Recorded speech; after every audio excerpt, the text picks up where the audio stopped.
नमस्कार साथियों, निदान क्लासेस पर आपका स्वागत है। मैं नागेश गहलोत आपके सामने लेकर उपस्थित हुआ हूं बाल विकास एवं शिक्षा शास्त्र से संबंधित कुछ महत्वपूर्ण मुद्दे और उनसे संबंधित प्रश्न। तो 15 प्रश्न हमने इससे पहले वाले वीडियो में हल कर लिए थे। आज हम बाकी के बचे 15 प्रश्नों को हल करने जा रहे हैं, जिसमें पहला प्रश्न यानी 16वां प्रश्न जो है आपका वो पहला प्रश्न होगा। देखते हैं किस अवस्था में बच्चे तर्क करना शुरू करते हैं। तो ये जो शिक्षण शास्त्र की सीरीज़ है या फिर बाल विकास की सीरीज़ है, ये आपके रीट, एमपीटेट और बाकी जितनी भी सीटेट वगैरह शिक्षक भर्तियां हैं उन सभी के लिए महत्वपूर्ण है। तो देखिएगा पहला प्रश्न, किस अवस्था में बच्चे तर्क करना शुरू करते हैं, यानी मतलब वो रीज़न जानने की, रीजनिंग की जो एबिलिटी होती है बच्चे में, वो कब शुरू करता है बच्चा। किशोरावस्था में, उत्तर बाल्यावस्था में, शैशवावस्था में या पूर्व बाल्यावस्था में। तो यहाँ पर 4 अवस्थाएं दी गई है। हमें अगर एक ये प्रश्न जो है एक तरीके से और पूछा जा सकता है कि पियाजे के अनुसार किस अवस्था में बच्चा तर्क करना शुरू कर देता है। तो देखिएगा वो उसमें हम देखेंगे कि तर्क करना बच्चा कब शुरू करता है। तो देखिए, किशोरावस्था, बाल्यावस्था, शैशवावस्था या फिर पूर्व बाल्यावस्था। तो देखिएगा साथियों, जो बच्चा तर्क करना शुरू करेगा वो करेगा उत्तर बाल्यावस्था में, क्योंकि बच्चा ये क्या चीज़ है, वो क्या है, मतलब उसके मन में जिज्ञासाएं उठेगी और जो उसके मन में जिज्ञासाएं होगी वो ही उसके मन का तर्क है। मतलब वो जानना चाहेगा कि अगर चिड़िया उड़ रही है तो क्यों उड़ रही है। तो वो किस अवस्था में वो करना चाहेगा, उत्तर बाल्यावस्था में। बाल्यावस्था को भी एक तो पूर्व बाल्यावस्था और एक उत्तर बाल्यावस्था, दो में बांटा गया है। तो बाल्यावस्था का समय शुरू होता है 6 से 12 तक। तो पूर्व बाल्यावस्था जो होती है वो 6 से 9 तक जो होती है वो पूर्व बाल्यावस्था की अवस्था होती है। और 9 से जो 12 वर्ष की अवस्था होती है, ये बाकी के 3 साल उत्तर बाल्यावस्था के अंतर्गत गिने जाते हैं। तो बच्चा 9 से 12 वर्ष का होगा, वो क्या करना शुरू कर देगा, तर्क करना शुरू कर देगा। तो यहाँ पर हमारा सीधा सा आंसर हो जाएगा उत्तर बाल्यावस्था, क्योंकि उत्तर बाल्यावस्था में बच्चा तर्क करना शुरू कर देता है। अब अगला प्रश्न देखते हैं। कक्षा में विविधता पर विचार करते समय शिक्षकों को समूह के दृष्टिकोण के बजाय रिक्त स्थान के दृष्टिकोण पर ध्यान देना चाहिए। मतलब जब कक्षा में विविधता पर विचार हो रहा है, विविधता पर बातचीत हो रही है, यानी जो आपकी अलग अलग विविधता है उन पर बातचीत हो रही है, तो शिक्षकों को समूह के दृष्टिकोण के बजाय निम्नलिखित में ध्यान देना चाहिए। क्या समूह कारक पर, क्या अभिमत पर, क्या छात्र पर या फिर व्यक्तिगत पर। तो देखिएगा साथियों, अगर आपके सामने यहाँ पर विविधता पर बातचीत हो रही है, तो यहाँ पर व्यक्तिगत विभिन्नता को ध्यान में रखना बहुत ही महत्वपूर्ण हो जाता है, क्योंकि व्यक्तिगत विभिन्नता से ही बच्चा, मतलब प्रत्येक व्यक्ति की क्या क्या आवश्यकताएं हैं, प्रत्येक बच्चे की क्या आवश्यकताएं हैं, वो किस प्रकार से सीख रहा है, वो किस गति से सीख रहा है, ये सभी व्यक्तिगत विभिन्नता की श्रेणी के अंतर्गत आता है। तो हमें मतलब समूह के बजाय किस पे ध्यान देना जरूरी है, व्यक्तिगत पर, मतलब इंडिविजुअल सब पे ध्यान देना जरूरी हो जाता है शिक्षक के लिए। तो हमारा सही आंसर क्या हो जाएगा, इंडिविजुअल यानी व्यक्तिगत। अगला प्रश्न है, निम्नलिखित में से क्या संकेतन यानी मेटाकॉग्निशन का एक पहलू नहीं है। मेटाकॉग्निशन का एक पहलू नहीं है, तो उसमें पहला ऑप्शन है चेतना में लाना, दूसरा है संज्ञानात्मक रणनीतियों को संशोधित करना, तीसरा है संज्ञानात्मक रणनीतियों की योजना बनाना, या फिर चौथा ऑप्शन है संज्ञानात्मक रणनीतियों की निगरानी करना। तो देखिएगा साथियों, ये तीनों जो ऑप्शन है ये किस में आते हैं, ये संकेतन के अंतर्गत आते हैं। मतलब उसमें संज्ञानात्मक रणनीतियों को संशोधित भी किया जाता है, मतलब उनको संशोधन भी होता है उनका। दूसरा है संज्ञानात्मक रणनीतियों की योजना भी बनती है, संज्ञानात्मक रणनीतियों की निगरानी भी होती है, परंतु चेतना में लाना, ये कॉन्शियसनेस का काम ये नहीं होता है। तो चेतना में लाना ये संकेतन का काम नहीं है, मेटाकॉग्निशन का काम नहीं है। तो यहाँ पर हमारा सही आंसर हो जाएगा चेतना में लाना। अगला प्रश्न है, निम्नलिखित में शिक्षण प्रक्रिया के बारे में क्या सत्य नहीं है। हमें सत्य नहीं है, मतलब 3 ऑप्शन तो सत्य है परंतु एक ऑप्शन सत्य नहीं है हमारा। और किसके बारे में बात की गई है, तो शिक्षण प्रक्रिया यानी लर्निंग प्रोसेस के बारे में क्या सत्य नहीं है। तो पहला ऑप्शन है हमारे यहाँ पर कि शिक्षण एक उद्देश्य के साथ अधिगम की प्रक्रिया है। बिल्कुल सही है, क्योंकि शिक्षण जो होता है वो किसी न किसी उद्देश्य से ही होता है। बालक अगर शिक्षण कर रहा है या फिर अगर शिक्षक शिक्षण करवा रहा है तो वो किसी न किसी निश्चित उद्देश्य से ही शिक्षण करवा रहा है। दूसरा ऑप्शन देखते हैं, शिक्षण में अधिगम की पूरी प्रक्रिया नहीं होती है। बिल्कुल सही है साथियों, तो ये भी हमारा सही नहीं होगा, क्योंकि शिक्षण में अधिगम की पूरी प्रक्रिया होती है, मतलब नहीं होती है, क्योंकि जो शिक्षण होता है ये ज़रूरी नहीं है कि बच्चा पूरी तरीके से उसमें सीख जाएगा, क्योंकि शिक्षण एक तो प्रत्यक्ष रूप से भी होता है, एक अप्रत्यक्ष रूप से भी बच्चा कई बार सीखता है। तो शिक्षण जो शिक्षक करवाता है उसमें शिक्षण की पूरी प्रक्रिया निहित नहीं होती है। तीसरा ऑप्शन देखते हैं, शिक्षण के लिए औपचारिक बुनियाद की आवश्यकता नहीं है। क्यों नहीं है? क्योंकि औपचारिक शिक्षा तो बच्चा विद्यालय में ही ग्रहण करेगा, तो उसके लिए औपचारिक शिक्षा की आवश्यकता होती है। मतलब हमारा गलत आंसर, यानी सही आंसर जो होगा हमारा, गलत जो हम चुनेंगे इनमें से वो होगा कि औपचारिक बुनियाद की आवश्यकता नहीं है। क्यों नहीं होगी भाई? बच्चा जो होगा वो औपचारिक शिक्षा जो है वो विद्यालय में ही ग्रहण करेगा, तो विद्यालय का सबसे महत्वपूर्ण रोल होता है। तो ये यहाँ हमारा यहाँ पर आंसर सही हो जाएगा, क्योंकि इन सब में गलत क्या है कि शिक्षण औपचारिक बुनियाद की आवश्यकता नहीं है, क्योंकि औपचारिक शिक्षा की आवश्यकता होगी, क्योंकि जो बच्चा औपचारिक शिक्षा करेगा वो कहाँ पर, विद्यालय में ही करेगा, और विद्यालय का एक महत्वपूर्ण योगदान होता है। अगला, कि शिक्षण छात्र के आसपास केंद्रित होना चाहिए। बिल्कुल, जो बाल केंद्रित शिक्षा है वो किस पर बल देती है? शिक्षण छात्र के आसपास ही केंद्रित होना चाहिए। अगला है, निम्नलिखित में से क्या विचार विमर्श प्रक्रिया के लिए लागू नहीं होता है? असामान्य विचारों का सृजन, असामान्य विचारों का सृजन या फिर विचारों की आलोचना, या फिर नए के साथ आने के लिए विभिन्न विचारों को जोड़ना, या फिर गुणवत्ता की तुलना में मात्रा अधिक महत्वपूर्ण है। तो हम प्रश्न को एक बार और अच्छे से पढ़ेंगे। हमारा प्रश्न है, निम्नलिखित में से क्या विचार विमर्श प्रक्रिया के लिए लागू नहीं होता है?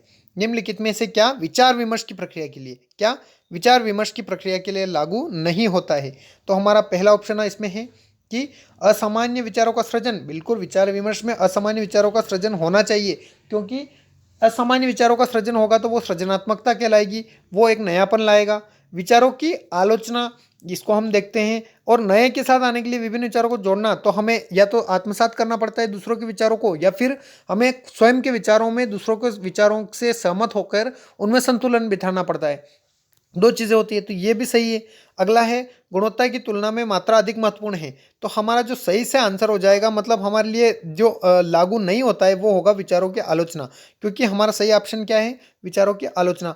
विचारों की आलोचना इसमें शामिल नहीं होता है, विचार विमर्श की प्रक्रिया के अंतर्गत विचारों की आलोचना शामिल नहीं होता है, बाकी तीनों तथ्य शामिल होते हैं। अगला प्रश्न हम देखते हैं कि मार्टिन और हेलवर्सन के अनुसार जब छोटे बच्चों ने लिंग के असंगत व्यवहार का अवलोकन किया तो उनमें यह प्रवृत्ति थी।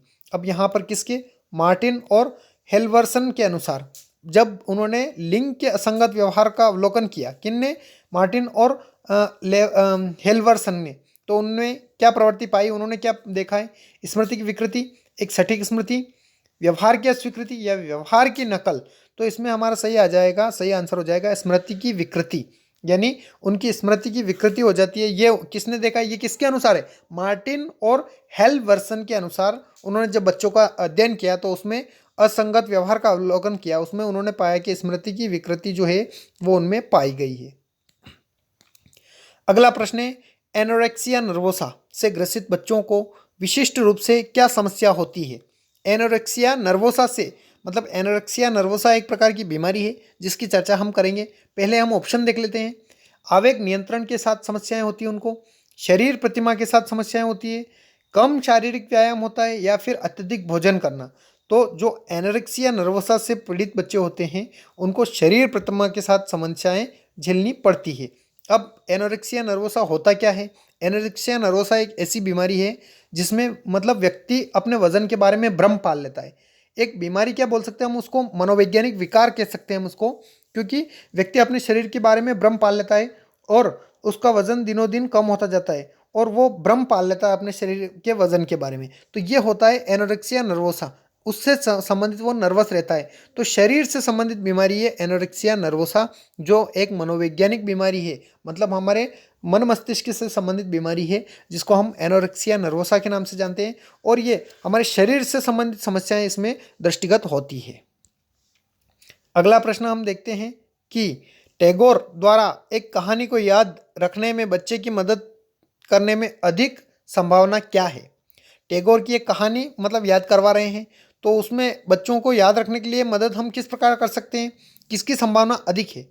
कहानी का नैतिक, कहानी का आकार, अक्षरों का फॉन्ट और शीर्षक का रंग। अब हम इसमें सामान्य से हम विचार लगाएं तो कहानी का आकार कोई इस चीज़ पे निर्भर नहीं करेगा, कहानी का अक्षरों का फॉन्ट क्या है ये भी इस चीज़ पे निर्भर नहीं करेगा, और शीर्षक का रंग, चाहे उसमें काला रंग हो सफ़ेद रंग हो, ये भी इस चीज़ पर निर्भर नहीं करेगा। अगर हम टैगोर की कहानी सुना रहे हैं तो वो नैतिक किस प्रकार से, नैतिकता से संबंधित है, बच्चा उससे सीख क्या ले रहा है जब कहानी पढ़ रहा है, तो उससे उसका नैतिक किस प्रकार से नैतिक विकास हो रहा है, ये महत्वपूर्ण हो जाता है। तो हमारा सही आंसर क्या हो जाएगा कि उसमें कहानी में मॉरल वैल्यूज़ क्या है, नैतिकता क्या है उस कहानी में, तो ये हमारा सही आंसर हो जाएगा। अगला प्रश्न है, सोने से पहले आहार से कैफीन और चीनी को समाप्त करना इसे सुनिश्चित करता है। किसे सुनिश्चित करेगा? तनाव में कमी करेगा, मांसपेशियों के बेहतर प्रकार के लिए अच्छा है, या फिर अच्छी नींद के लिए, या फिर पोषक तत्वों का अच्छा अवशोषण करेगा। तो हमें क्या करना चाहिए? अगर सो रहे हैं उससे पहले कैफीन, मतलब हमारी जो चाय की पत्ती होती है उसमें कैफीन की मात्रा होती है वो, और चीनी को हमारे शरीर से समाप्त करना। तो ये अगर आपकी कैफ़ीन की मात्रा कम है और चीनी की मात्रा कम है आपके भोजन में, या फिर आपके जो आवश्यक तत्व होते हैं उनमें कैफ़ीन और चीनी की मात्रा कम है, तो वो आपके अच्छी नींद का कारक बन सकता है। मतलब अगर इनकी मात्रा कम है तो आपको नींद अच्छी आएगी। तो सोने से पहले की बात हो गई, तो अच्छी नींद के लिए कैफ़ीन और चीनी की मात्रा कम होनी चाहिए व्यक्ति के आहार में। अगला प्रश्न अगर हम देखें तो आमतौर पर अर्थगत स्मृति यानी सिमेंटिक मेमोरी में जानकारी कैसे संग्रहित होती है? क्या नेटवर्कों के माध्यम से, कौशलों के माध्यम से, कार्यों के माध्यम से, या फिर समूहों के माध्यम से?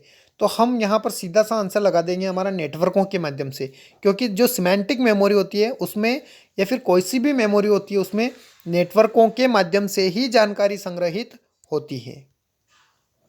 अगला प्रश्न कैंसिल किया हुआ है पीईबी ने, तो हम देखते हैं 27वां प्रश्न हमारा। मृदु मंदता मानसिक मंदता की श्रेणी में आता है जिसमें रिक्त स्थान का आईक्यू होता है। अब यहाँ से बुद्धि से संबंधित और बुद्धि लब्धि से संबंधित प्रश्न पूछा है आपसे कि मृदु मंदता, अगर आपको हिंदी में अर्थ समझ नहीं आ रहा हो तो उसका हमें इंग्लिश ट्रांसलेशन ज़रूर देख लेना चाहिए। माइल्ड रिटार्डेशन, यानी हम इसको बोल सकते हैं एमआर की श्रेणी वाले बच्चे। अब एमआर क्या होता है?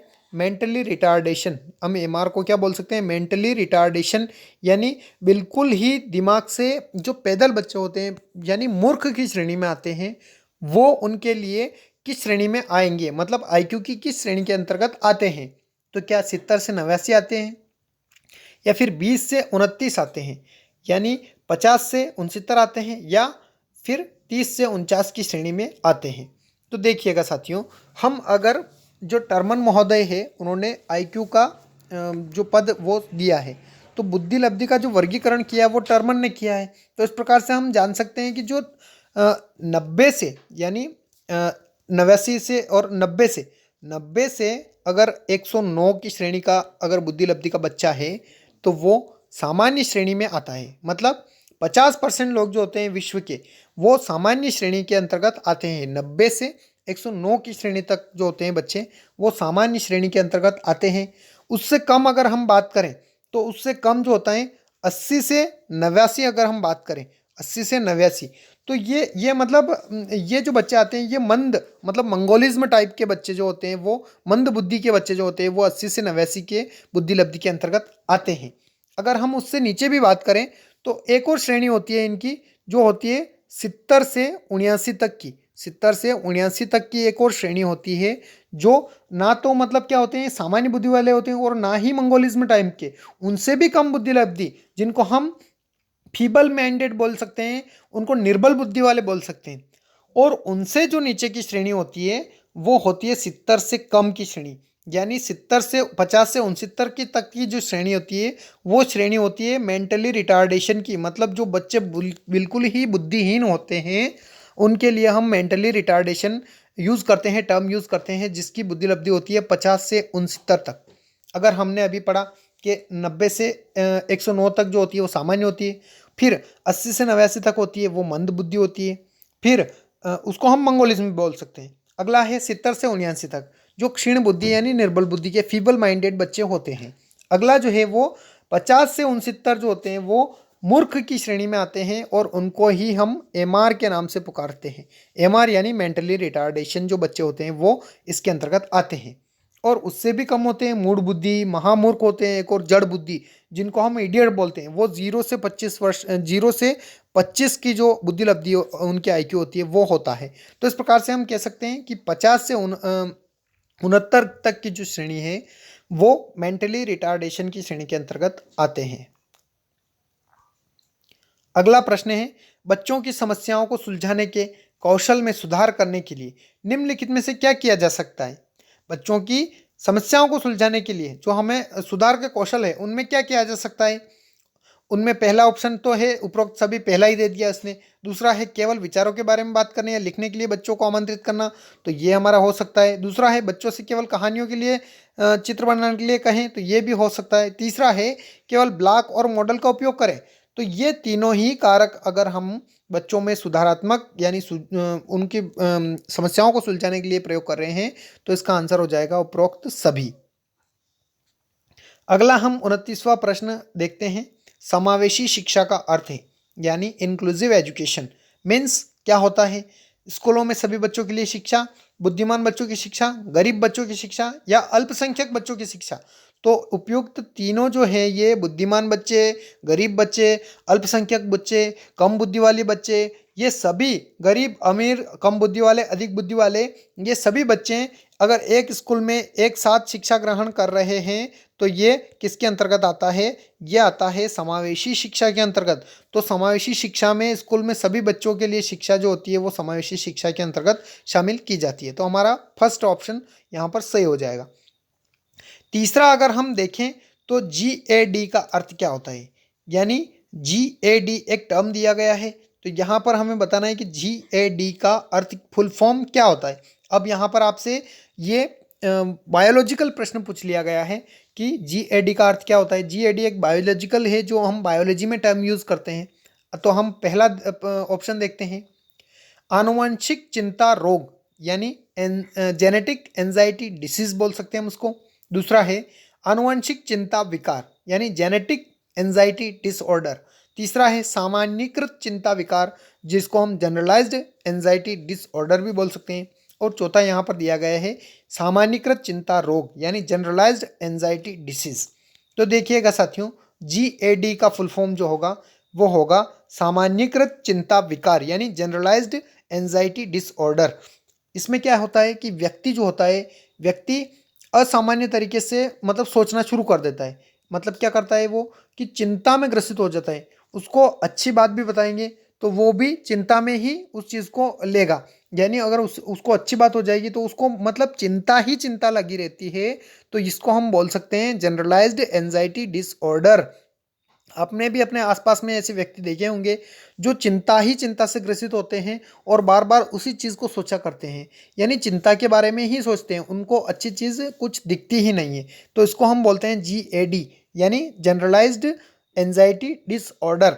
तो ऐसे व्यक्ति जो चिंता से ग्रसित होते हैं, जो चिंता बाध्यताकारी होती है उनके लिए, तो वो सामान्यीकृत चिंता विकार के अंतर्गत आते हैं यानी जनरलाइज्ड एंजाइटी डिसऑर्डर। तो ये थी आज की क्वेश्चन सीरीज जिसमें हमने जाना कि किस प्रकार से बुद्धि लब्धि होती है और किस प्रकार से GAD होता है। किस प्रकार से हमने एक और जो एंजाइटी नर्वोसा के बारे में पढ़ा था, एनोरेक्सिया नर्वोसा। तो इस प्रकार से प्रश्न आते हैं परीक्षाओं में। तो मैं उम्मीद करता हूँ, अपेक्षा करता हूँ कि आपको ये सभी प्रश्न अच्छे से समझ में आए होंगे। अगर अच्छा लगा हो तो प्रश्न प्रश्न प्रदान करें और चैनल को सब्सक्राइब करें, लाइक करें, शेयर करें। Thanks for watching.